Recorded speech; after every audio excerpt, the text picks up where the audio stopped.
In December 2000, the American marine industry collapsed overnight. Outboard Marine Corporation, the giant behind Evan Root and Johnson, filed for bankruptcy. For decades, OMC had dominated the water with the roar of two-stroke engines. But the Environmental Protection Agency had issued a strict mandate. Outboard emissions had to drop drastically by 2006. The simple, raw power that built American lake culture was suddenly a legal liability. At marinas across the country, mechanics stared at a fractured supply chain. Dealerships panicked as the foundation of their business evaporated. The paradox was brutal. The very sound that defined a Saturday morning on the water had become too environmentally expensive to keep. Watching this wreckage was Mercury Marine, OMC's eternal rival in Fond du Lac, Wisconsin. Mercury stood on the edge of the exact same cliff, selling the same loud, fuel-thirsty black motors. Yet while the biggest outboard giant in the world drowned under the weight of new rules, Mercury survived. But the real story of Mercury Marine is not just how it survived the great outboard shakeout. It is the story of an American engine company that realized to keep its place on the dock, it had to kill the very sound that made it famous. Every week, we tell the stories of American engines, factories, machines, and industrial names that once taught the country what power sounded like and what happened when the market moved on. Subscribe if that history matters to you. The story begins not with nostalgia, but with a specific place in Cedarburg, Wisconsin in 1939. The story begins in the lingering shadows of the Great Depression, in a place that had nothing to do with speed or glamour. In 1939, a young, notoriously demanding engineer named Carl Kiekhaefer purchased a bankrupt manufacturing plant in Cedarburg, Wisconsin. The facility had previously belonged to Cedarburg Manufacturing, a failed company that had tried and failed to build cheap boat engines. Kiekhaefer did not want to build boat engines. His plan was to use the factory floor to manufacture magnetic separators for the Midwestern dairy industry. But when he bought the brick building, it came with inventory. Sitting in the back of the dark, silent factory were 300 defective outboard motors. An outboard motor, a self-contained boat engine, complete with an engine block, a transmission, and a propeller, all mounted together outside the hull of a boat, was not a new concept in 1939. The American market was already thoroughly dominated by the Outboard Marine Corporation, or OMC, the corporate parent of the Evan Root and Johnson brands. Outboards of the 1930s were largely utilitarian machines. They were heavy, loud, difficult to start, and prone to fouling their spark plugs. They were built for fishermen, trappers, and workers who needed to move a wooden rowboat across a lake without rowing. The 300 motors sitting in Kiekhaefer's new factory were called Thor outboards. They had been built for the Montgomery Ward department store catalog, but they were so poorly designed and unreliable that the retailer had rejected the entire batch and shipped them back. Kiekhaefer was a man obsessed with mechanical perfection, and he was completely out of money. He could not afford to scrap the aluminum and iron. Instead, he tore the engines apart. He redesigned the flawed cooling systems, remachined the blocks to tighter tolerances, modified the carburetors, and put them back together. He took the rebuilt engines back to Montgomery Ward. The retailer was so shocked that the engines actually ran reliably that they immediately ordered 500 more. Suddenly, Carl Kiekhaefer was not in the magnetic separator business. He was in the marine engine business. To understand what happened next, you have to understand the fundamental mechanics of the machine Kiekhaefer was building. Almost all outboards of this era were two-stroke engines, a compact power unit that completes its entire power cycle in just 2 piston strokes, firing every single time the piston reaches the top of the cylinder. A two-stroke does not have a separate oil pan or an oil pump like a car engine. Instead, lubricating oil must be mixed directly into the gasoline. This design created a distinct set of industrial and cultural trade-offs. Because they fired twice as often as a standard 4-stroke engine and lacked heavy valve trains, two-strokes were incredibly light and brutally powerful for their size. But because they burned oil on every stroke, they were inherently smoky, loud, and inefficient. They idled roughly. They spit unburned fuel directly into the water. In 1939, nobody cared about the emissions. They only cared about whether the engine would start when the pull cord was yanked. By 1940, Kiefer had realized that building unbranded motors for a mail-order catalog was a trap. He wanted his own brand. At the 1940 New York Motorboat Show, he introduced a new line of outboard motors with a new name, Mercury, named after the Roman god of speed. The early Mercury engines were a shock to the Marine Service network. While Evinrude and Johnson sold dependable, steady workhorses, the first Mercury blocks featured forged steel connecting rods, aluminum pistons, and a dual rotary valve design that allowed them to rev higher and run smoother than the competition. Kiefer was introducing the concept of high-performance engineering to a market that had previously only expected basic utility. But before the Mercury brand could truly scale, the American consumer market vanished. The outbreak of World War II halted recreational manufacturing across the country. The war, however, became the crucible that forged the modern Mercury engine. Kiefer won military contracts to build two-stroke engines for a very different kind of machine. Two-man portable chainsaws used by combat engineers to clear jungles, and small, high-revving engines for military target drones. Building drone engines and combat chainsaws taught the factory in Cedarburg the absolute limits of air cooling, aluminum casting, and continuous throttle durability. The military demanded engines that could run at maximum RPM until they ran out of fuel, in the worst conditions on Earth, without seizing.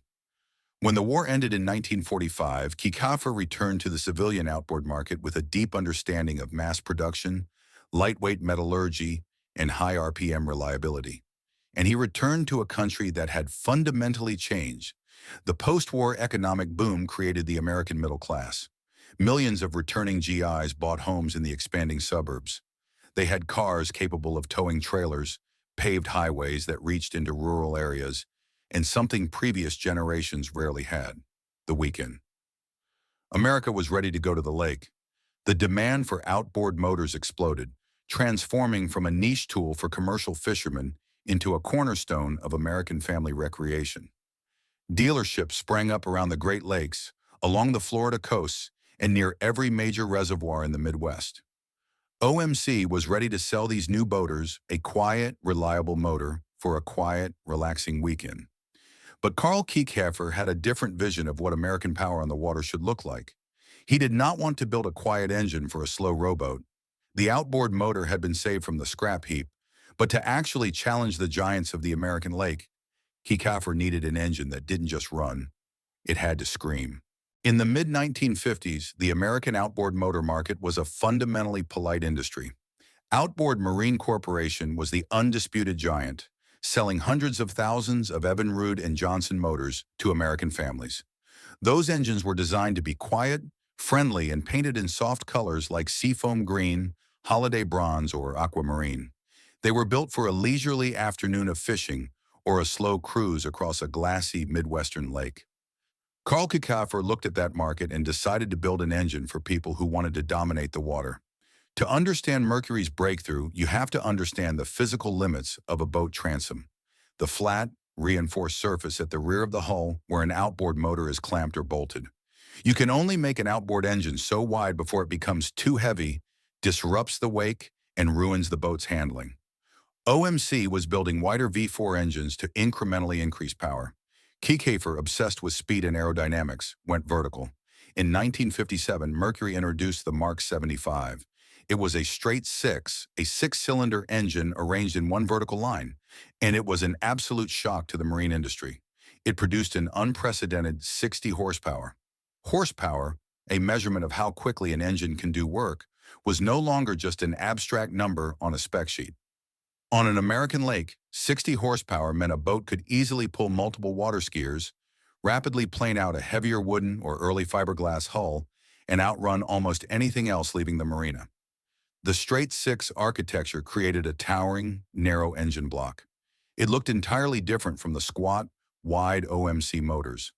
By the 1960s, Mercury pushed the displacement, the total volume swept by the pistons inside the cylinders, even higher, eventually breaching the mythical 100 horsepower barrier. The public gave this engine a nickname that stuck in the American garage for decades: the Tower of Power. These massive two-stroke engines required an immense amount of fuel and air. They were fed by multiple carburetors, devices that mix fuel and air before the mixture enters the engine. A Mercury tower of power often featured three carburetors stacked vertically along the front of the block. For a mechanic in a small-town marine shop, tuning those carburetors so they opened in perfect synchronization was not just a repair job, it was a rhythmic Saturday morning ritual that determined whether the engine would idle smoothly at the dock or scream perfectly at full throttle. But Kieckhofer did not just change the engineering. He changed the psychology of the American boat dock. In the 1950s, outboard motors were painted in two-tone pastels to match the automotive trends of the day. In 1962, Kieckhofer ordered that all Mercury outboards, regardless of size, would be painted exactly one color, phantom black. The decision was brilliant for manufacturing, as it streamlined the paint process and reduced assembly line costs. But culturally, it was a weapon. Black paint made the towering inline-six engines look slimmer, more menacing, and visually distinct from half a mile across the water. You did not have to read the decal to know what was pushing a boat. The black motor became a powerful status symbol. In an American marina, a white Evinrude signaled a family outing. A black Mercury signaled aggressive speed. Speed without reliability, however, is useless, especially on the water. If a car engine fails, you pull over to the shoulder. If a marine engine fails, you are stranded, drifting, and potentially in danger. To prove that his high-revving, highly stressed engines could survive the abuse of the average American boater, Kieckhofer needed a testing ground. In 1957, he secretly purchased an isolated 10,000-acre tract of land in Central Florida containing a private 3-mile-long lake. It was known to the company simply as Lake X. Lake X became the most secretive and punishing engine testing facility in the American marine industry. Kieckhofer ran his engines 24 hours a day, 7 days a week, pushing them until connecting rods snapped, aluminum pistons melted, and lower gear units disintegrated. When an engine broke, the engineers tore it apart on site, found the weak point, redesigned the casting, and sent it back out onto the water. To prove Mercury's durability to a skeptical public, Kieckhofer staged a grueling 50,000-mile endurance run at Lake X. Two boats powered by 60 horsepower Mark 75 engines ran continuously for 68 days, stopping only to refuel and change drivers. They completed the 50,000 miles without a single catastrophic engine failure. It was an undeniable proof stack. Mercury was no longer just the loud, fast option. It was the loud, fast engine that would not break. This combination of aggressive marketing, distinct visual identity, and proven durability allowed Mercury to build a fiercely loyal dealership base. A service network, the dealers, mechanics, parts suppliers, and manuals that keep a machine running after purchase, is the true foundation of any engine empire. Mechanics love Mercury because the brand explicitly supported racing. From local hydroplane shootouts on Midwestern rivers to offshore endurance races in the Atlantic, Mercury engines were everywhere, and the factory poured money into the teams that ran them. Winning on Sunday meant selling on Monday, a philosophy Detroit automakers used for cars, but which Mercury perfected for the water. By aligning the engine with racing, Mercury convinced an entire generation of American boaters that they were not just buying an internal combustion engine to turn a propeller. They were buying a high-performance machine. The company had carved out a massive, highly profitable empire based almost entirely on the promise of going faster than the boat next to you. By the time the muscle car era took over the highways, Mercury had already brought that same aggressive, unapologetic power to the American dock. By the 1970s and 1980s, Mercury Marine was no longer just an upstart company in Wisconsin. It had become the dominant mechanical force on American water. The Brunswick Corporation, a massive sporting goods conglomerate, had acquired Mercury in 1961, providing the engineering division with the massive capital needed to build an industrial empire. The heart of that empire was Fond du Lac, Wisconsin, a factory town where thousands of American workers poured molten aluminum, machined cylinder heads, and assembled the power plants that defined the summer. In Fond du Lac, the foundry operated at a staggering scale. Engine blocks were cast, precision machined, and painted in the trademark Phantom Black, then moved down the assembly line where workers mated the power heads to the lower gear units. Mercury was shipping out hundreds of thousands of motors, and the American lake dock became a divided territory. If a boater wanted quiet utility, they bought an Evinrude. But if they wanted to dominate the horizon, they bought the black motor. This era coincided with the explosion of a uniquely American phenomenon, competitive bass fishing. In the reservoirs of the South and the lakes of the Midwest, fishing was transforming from a slow, quiet pastime into a high-speed, high-stakes tournament sport. Fishermen were buying specialized bass boats, low-profile fiberglass hulls designed by companies like Ranger and Triton. These boats did not just need to float. They needed to launch out of the water and race across choppy lakes at 60 or 70 miles per hour to reach the best fishing spots before the competition. To meet this demand, Mercury realized that towering inline six had reached its physical limits. In 1976, they introduced the Black Max. It was a two-stroke V6, a six-cylinder engine with the cylinders arranged in two banks in a V shape, allowing for a much shorter, more compact block that could deliver massive power without throwing off the balance of a small boat. The early Black Max featured a 2.0-liter displacement, meaning the total volume swept by the six pistons was 2 liters, and it produced 175 horsepower, a staggering number for a recreational outboard at the time. The introduction of the V6 fundamentally changed the sound of American waterways. A Mercury V6 at full throttle was a howling, raw, aggressive sound that echoed across the water. It was the sound of gasoline mixing with two-stroke oil, burning rapidly, and exhausting directly out through the propeller hub. At a weekend tournament, the morning launch of 50 bass boats powered by Mercury VD6s sounded less like a fishing trip and more like a drag race. This cultural entrenchment built an impenetrable service network. Across the country, thousands of independent marine repair shops relied on Mercury. A marina that carried the Mercury sign was pledging allegiance to a specific type of customer. They stocked the Quicksilver parts bins, Mercury's official parts and oil brand, and filled their parts counters with the exact gaskets, water pump impellers, and spark plugs needed to keep the high-revving two-strokes alive. A Mercury mechanic knew the exact tuning sequence for the carburetors, the precise torque specs for the lower unit, and the smell of the specific two-stroke oil the factory recommended. In an America where an engine could decide whether a weekend was saved, a tournament was won, or a boat safely returned to the dock before a storm, power was not an abstraction. It was iron, fuel, labor, heat, sound, repair, and trust. Mercury had successfully positioned itself as the undisputed king of performance.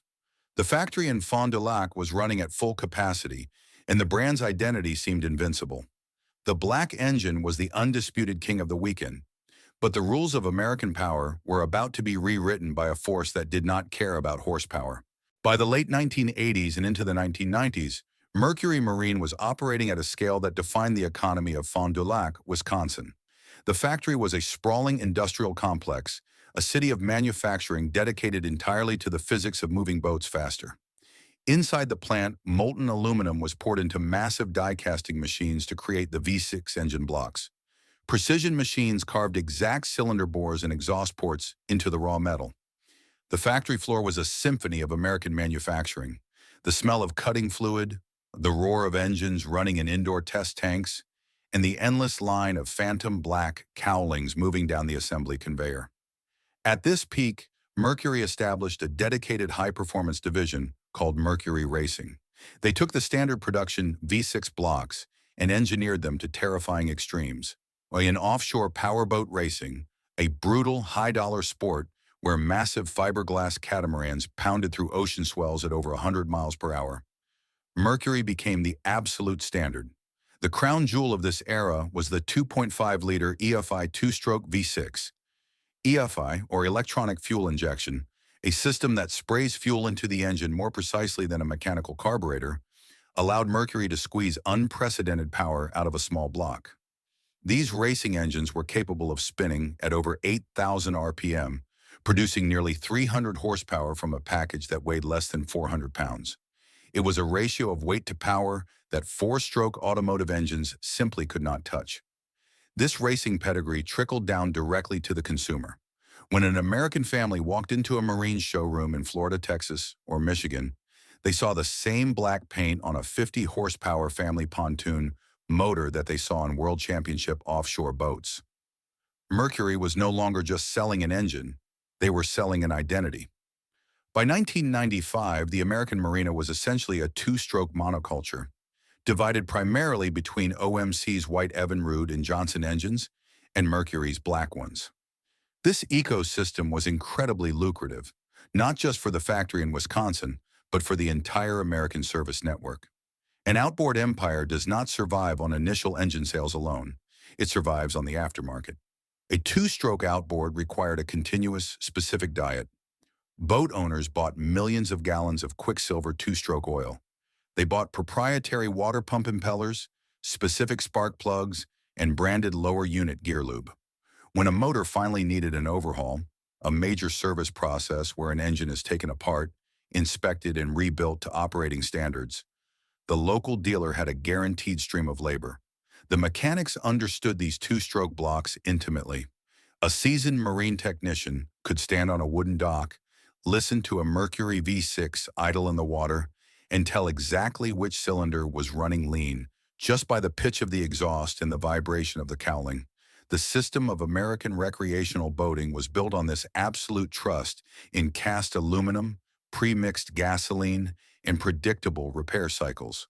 But this entire empire was hiding a fatal flaw, one baked into the very physics of how the engines worked. A traditional carbureted two-stroke engine uses its crankcase to pressurize the incoming air and fuel mixture. Because the intake ports and exhaust ports are open at the exact same time during the piston stroke, a significant portion of the raw, unburned gasoline and oil mixture escapes straight out the exhaust, traveling through the propeller hub and directly into the water. For more than 50 years, the American marine industry had accepted this inefficiency as the unavoidable cost of lightweight horsepower. The blue smoke hovering over a crowded boat ramp on a Saturday morning was just accepted as the smell of summer. The engine was perfectly tuned for what the market had always asked it to do. But the 1990s were ending, and the era of unchecked mechanical freedom was closing. The black motor had conquered the American lake, but in Washington, D.C., a different kind of math was being calculated, one that viewed the smell of two-stroke oil not as a cultural memory, but as a federal violation. The first crack in the American outboard empire did not begin with a catastrophic engine failure on the water, nor did it begin with a sudden shift in consumer demand. It began quietly in the mid-1990s with a printed federal mandate. For decades, the Environmental Protection Agency had focused heavily on cleaning up highway trucks and passenger cars. But in 1996, the EPA turned its attention to the water. The agency announced a sweeping new regulation for marine internal combustion engines. By the year 2006, outboard manufacturers would have to reduce hydrocarbon emissions by a staggering 75%. This was not a minor adjustment. It was an existential threat to the very physics of the traditional two-stroke engine. Because a standard carbureted two-stroke engine pulled its air-fuel mixture through the crankcase while the exhaust port was still open, up to 30% of the raw, unburned gasoline and oil passed straight through the combustion chamber and directly into American lakes and rivers. The raw power, the aggressive throttle response, the lightweight blocks, and the distinctive blue smoke that defined the Mercury brand were suddenly regulatory liabilities. The American marine industry entered a state of sheer panic. Engine companies had less than a decade to reinvent a technology they had spent half a century perfecting. The immediate engineering solution was direct fuel injection, or DFI, a complex fuel system that sprays atomized gasoline directly into the cylinder under extremely high pressure, but only after the piston has closed off the exhaust port. In theory, a DFI two-stroke would keep the lightweight, high RPM power of a traditional outboard while eliminating the unburned fuel emissions. Outboard Marine Corporation, desperate to meet the EPA deadlines and protect its Evinrude and Johnson brands, rushed a DFI technology called FIC to the market. It was an unmitigated disaster. The FIC engines suffered catastrophic powerhead failures, fouled spark plugs, and left thousands of American boaters stranded. OMC dealers, the lifeblood of their service network, were overwhelmed with furious customers and unpaid warranty claims. Mercury Marine was watching its eternal rival self-destruct, but Mercury was standing on the exact same regulatory cliff. To meet the emissions rules, Mercury partnered with an Australian engineering firm, Orbital, to develop its own DFI system, which it branded as the Optimax. The early Mercury Optimax engines, launched in the late 1990s, were mechanical marvels on paper, but they introduced a terrifying level of complexity to the American boat dock. Unlike the old carbureted tower of power, an Optimax required an air compressor, high-pressure fuel pumps, intricate fuel rails, and a sophisticated electronic control module, a computer, to calculate injection timing down to the millisecond. When these early 2.5-liter and 3.0-liter Optimax engines hit the water, the reality of marine environments began to tear them apart. The air compressors driven by a belt off the top of the engine began to fail under the sustained high RPMs required by bass boats and offshore center consoles. Spark plugs fouled repeatedly. Fuel injectors clogged if the boater used low-quality marina gas. Suddenly, the local American marine mechanic, a technician who had spent 30 years diagnosing engines with a screwdriver, a timing light, and a sharp ear, was forced to plug a diagnostic laptop into an outboard motor. The entire service culture of the American marina fractured. Older mechanics, frustrated by software codes and complex wiring harnesses, began to retire. Dealership service bays from Florida to Michigan turned into triage centers, filled with black cowlings waiting for replacement compressors and factory software updates. The financial burden of honoring these early Optimax warranties was staggering. Mercury poured millions of dollars into fixing the engines, replacing blown power heads, and redesigning the faulty components. The cost of manufacturing, the cost of warranty labor, and the cost of maintaining dealer trust skyrocketed. In December 2000, that exact same financial pressure broke OMC. Unable to survive the fished warranty claims and a collapsing dealer network, Outboard Marine Corporation filed for bankruptcy. The giant that had ruled the water for generations was gone, eventually bought out of bankruptcy and heavily restructured.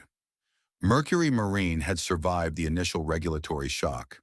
They had absorbed the massive financial hit, supported their dealers, and eventually engineered the Optimax into a highly reliable, incredibly powerful DFI engine that dominated the base tournament trails. But the victory was hollow.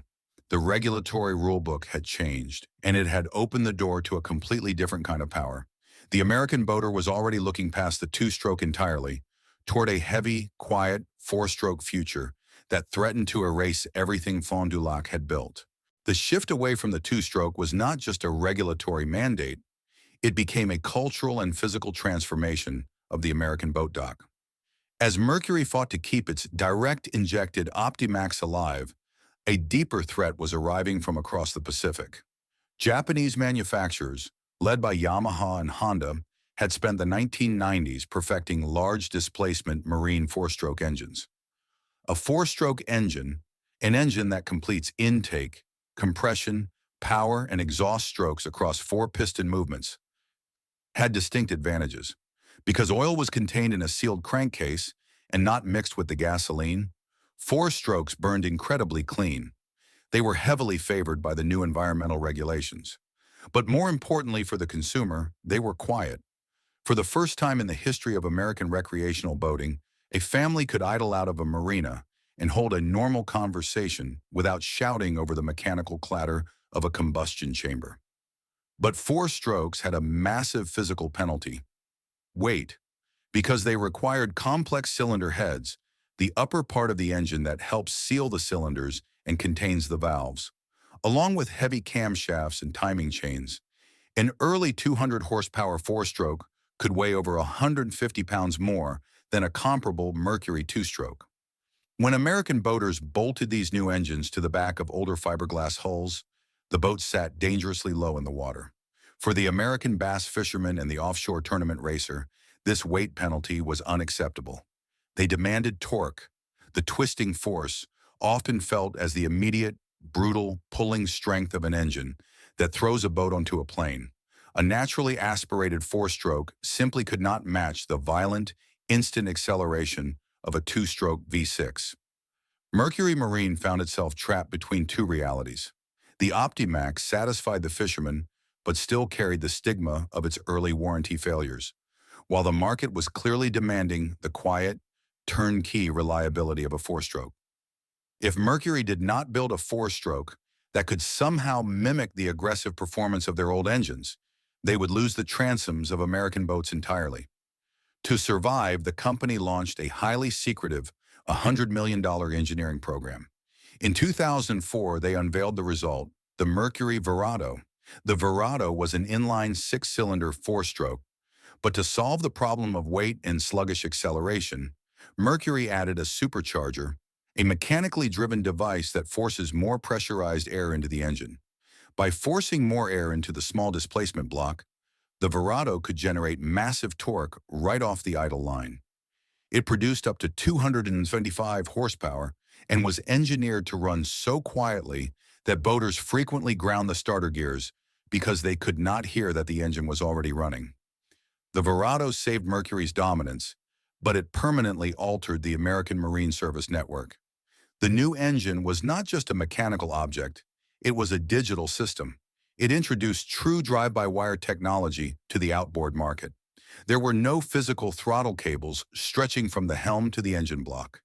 Shifting and acceleration were controlled entirely by digital signals sent to an electronic control module. This level of engineering forced a brutal reckoning inside the American repair shop. For half a century, independent marine mechanics had diagnosed problems by pulling spark plugs, checking compression, and adjusting carburetor jets with a screwdriver. The Verado required a factory-certified diagnostic laptop. A mechanic could no longer tune the engine by ear on a Saturday morning.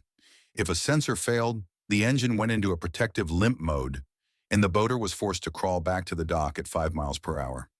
Dealerships were forced to invest thousands of dollars in new diagnostic equipment and mandatory factory training. The mom-and-pop marinas that had sustained the Mercury brand through the 1970s and 1980s often could not afford the transition. The service network consolidated. The relationship between the boater and the engine shifted from mechanical understanding to blind reliance on proprietary software. Back in Fond du Lac, the factory floor underwent its own transformation. The old foundries that had mastered the simple, lightweight aluminum castings of the two-stroke era had to retool for the immense complexity of four-stroke heads, oil sumps, and supercharger housings. Brunswick Corporation leveraged its immense corporate weight, packaging Mercury engines exclusively with the boat brands it owned, like Sea Ray and Boston Whaler, ensuring that the black motors kept their market share as the transition bled the company's capital. Mercury had survived the great outboard shakeout, but survival required cannibalizing its own identity. By the time the final EPA deadlines locked into place, the loud, smoky, high-revving two-strokes that had built the company's reputation were effectively outlawed for mainstream production. The Optimax line was eventually discontinued. The engine still ran. The EPA deadline arrived. The two-stroke line finally stopped. The blue smoke cleared from the marina. The old mechanics retired. The tuning tools sat in parts bins. The software took over the throttle. The black paint remained. The sound that built the empire was gone.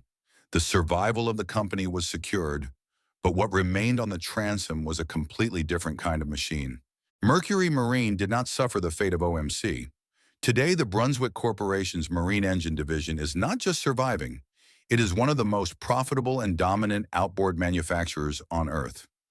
But the machines that roll off the assembly lines in Fond du Lac, Wisconsin, today share almost nothing with the roaring engines that built the brand, other than the phantom black paint on their cowlings. To understand what Mercury became, you only need to walk down a modern American boat dock. The aggressive, smoking, high-revving two-strokes are gone. In their place are massive four-stroke V8, V10, and even V12 engines. Mercury's flagship modern outboard, the 600-horsepower Verado V12, is a machine of staggering complexity. It features a two-speed automatic transmission and a steerable gear case, meaning the engine block itself remains completely stationary, while only the lower unit turns to steer the boat. It is a technological marvel, but it is also a closed system. A modern Mercury outboard is an extension of a boat's digital network. It is tied to joystick piloting systems, GPS anchoring, and electronic throttles. It is designed to be so quiet that at idle, a boater has to look at the digital tachometer just to know the engine is actually running. The factory in Fond du Lac still pours molten aluminum and still employs thousands of American workers. But the nature of the labor has shifted. The plant relies heavily on robotics, clean room assembly for fuel injection systems, and software engineering. Mercury transitioned from an iron and aluminum foundry into a marine technology company. This was the price of survival. When the Environmental Protection Agency rewrote the rules of the water, Mercury realized that fighting to save the two-stroke was a losing battle. OMC, Outboard Marine Corporation, tried to save its legacy by rushing flawed two-stroke injection technology, and it died in bankruptcy court. Evinrude eventually bought out of the wreckage, tried to stick with direct-injected two-strokes until 2020, when its parent company abruptly shut the brand down forever.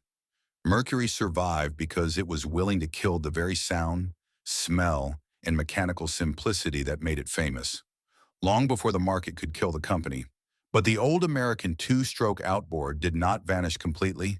It just moved off the main dealership floor and into the hands of a fiercely dedicated preservation culture. Across the American South, in the Great Lakes region, and down the coast of Florida, an entire underground economy exists to keep the old black motors running. On enthusiast forums with names like Scream & Fly, amateur racers, bass fishermen, and independent mechanics trade parts, technical advice, and tuning secrets for the legendary 2.5-liter EFI blocks. They hoard genuine quicksilver stators, carburetors, and lower units. At marine swap meets, you can still find dog-eared, oil-stained factory service manuals being passed from one generation of mechanics to the next. This preservation effort is not just blind nostalgia for a louder era. It is a physical argument about the relationship between an American boater and their machine. A modern software-controlled four-stroke outboard is undoubtedly cleaner, more reliable, and vastly more fuel efficient. But it is also a machine that actively locks the owner out. If a sensor fails 50 miles offshore, the boater cannot fix it. They can only hope the computer's limp mode allows them to idle back to a certified dealership where a technician will plug in a diagnostic laptop. The old Mercury Tower of Power inline sixes and the carbureted Black Max V6 represented an era of mechanical autonomy.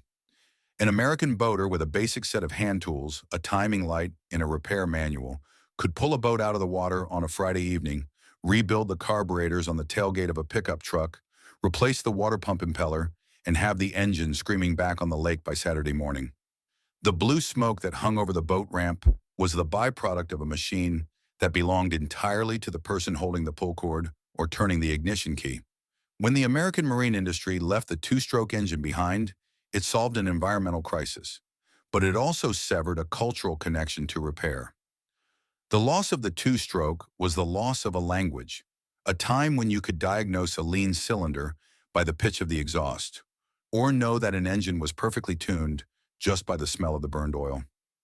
Mercury Marine survived the great outboard shakeout by looking at the EPA regulations, looking at the heavy four-strokes coming from Japan, and realizing that the future belonged to silence, software, and complexity. They secured their empire, but they had to leave their original soul in the past. Somewhere in a Midwestern garage, an old Mercury Inline 6 still sits clamped to a wooden engine stand. The phantom black paint scratch, the carburetors dry, waiting for a Saturday morning that no longer sounds the same. See you in the next one.